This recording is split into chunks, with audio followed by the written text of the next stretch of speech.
Behind Dutch headlines, the who, why, and how of politics and media in the lowlands. Hi, it's me, Greg Shapiro, the American Netherlander. Here's what you need to know to join the Dutch conversation. This week, it's a language lesson. You may have wrapped your head around the word Scheveningen, but this week, it is the pier. Not the Grote Pier, that's from Friesland. No, this is at the beach of The Hague, Scheveningen, and it's the pier. That's the NRA, that's La Pierre. The pier, the Scheveningen Pier. It's like the iconic boardwalk at Scheveningen Beach outside the Kurhaus. And for a long time, it stood in the Dutch national consciousness as a symbol of Dutch greatness. But after many years of having a hard time staying afloat, this past week, the pier has sunk. It officially has to go. And if you want to join the Dutch conversation, you can talk about, did the pier mean anything to you? And oh no, what other traditional, iconic images of old-timey Dutch greatness will be disappearing next, like the street organs in Dutch city centers? Do-do-do-do-do, shik, shik, shik. I wouldn't complain. Next up, there's some good news with the return of some summer-like weather to the Netherlands. It seems that the Dutch economy might finally be showing signs of life and warming up. The Central Planning Bureau just announced that the Dutch economic situation has pulled back from recession.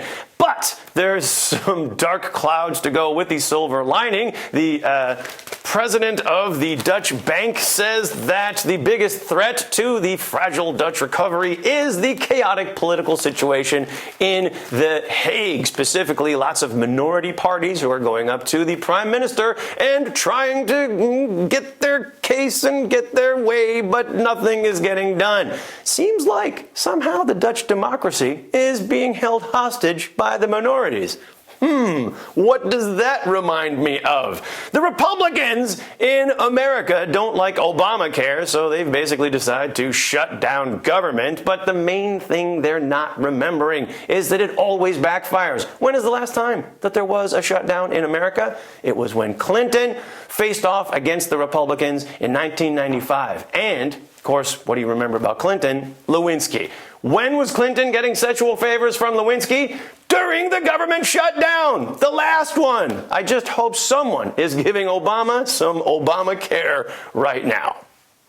And finally, this week, we're joined by European correspondent Wietse van der Gaast, coming live from Brussels. Wietse, last week we were talking about the victory of Angela Merkel in Germany and wondering who's going to take charge in Europe. Now, traditionally, it's been this French-German alliance. Is Merkel going to try to team up with Francois Hollande?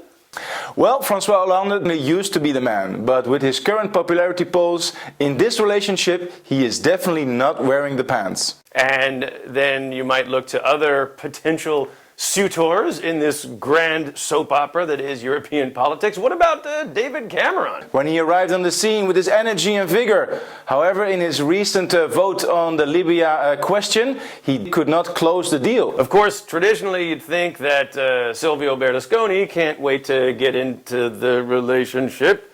Good old naughty Silvio.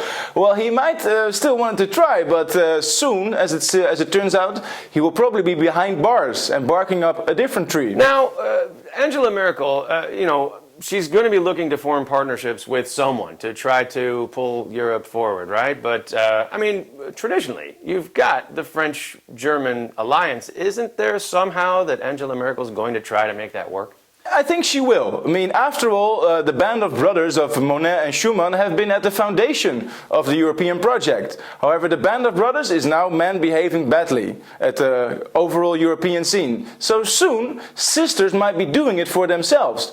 And there's a candidate, Christine Lagarde, French power woman at the head of a financial institution. What better match can you think of? Wietse van der Gaast from Brussels. We'll see you again next week.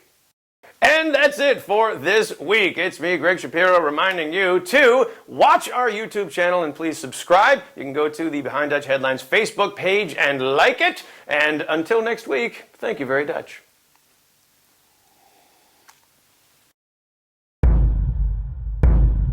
Behind Dutch Headlines.